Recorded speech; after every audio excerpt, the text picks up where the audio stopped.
بسم اللہ الرحمن الرحیم۔ السلام علیکم دوستو، امید کرتا ہوں کہ آپ سب خیر و عافیت سے ہوں گے۔ پیارے دوستو، آج ہم جس عمل یا وظیفے یا ورد کے حوالے سے بات کریں گے وہ اللہ تبارک و تعالیٰ کا اسم گرامی ہے یا رحیم، جس کے معنی ہے نہایت ہی رحم کرنے والا۔ دوستو، آج ہم آپ کو بتائیں گے کہ اگر آپ اس اسم مبارک کو 500 مرتبہ پڑھے تو اس کی کیا فائدے ہے، اس کی کیا فضیلات ہے، اس کو پڑھنے سے آپ کون سی جو مشکلات ہے اس سے نکل سکتے ہیں، یعنی اس سے چھٹکارا حاصل کر سکتے ہیں۔ دوستو، بہت ہی آسان اور مجرب وظیفہ ہے۔ دوستو، اس وظیفے کی اجازت جو ہے وہ عام ہے۔ پیارے دوستو، یہ وظیفہ مجرب ہے، یعنی کہ اگر آپ اس یقین کامل کے ساتھ کریں گے انشاءاللہ اللہ تعالیٰ آپ 100% اس کے نتائج سے فائدہ اٹھائیں گے۔ دوستو، وظیفے کی جانب چلتے ہیں۔ دوستو، وظیفہ یہ ہے کہ دین میں کسی بھی وقت کوئی وقت مقرر نہیں ہے، کسی بھی دن کسی بھی وقت آپ اللہ تبارک و تعالیٰ کا اسم مبارک یا رحیموں کا 500 مرتبہ ورد کرے، جس کے معنی ہے نہایت ہی رحم کرنے والا، تو انشاءاللہ آپ دیکھیں گے کہ دنیاوی طور پہ جتنی مشکلات ہو، کسی ذہنی پریشانی ہو، کسی بھی طرح مشکلات ہو، دنیاوی طور پہ انشاءاللہ اللہ تعالیٰ آپ اسے چھٹکارا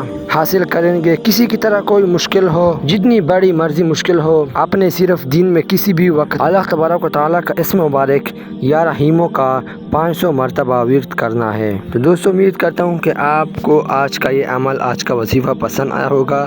اگر پسند آیا تو ویڈیو کو لائک اور ہمارا چینل کو سبسکرائب کریں۔ خدا حافظ۔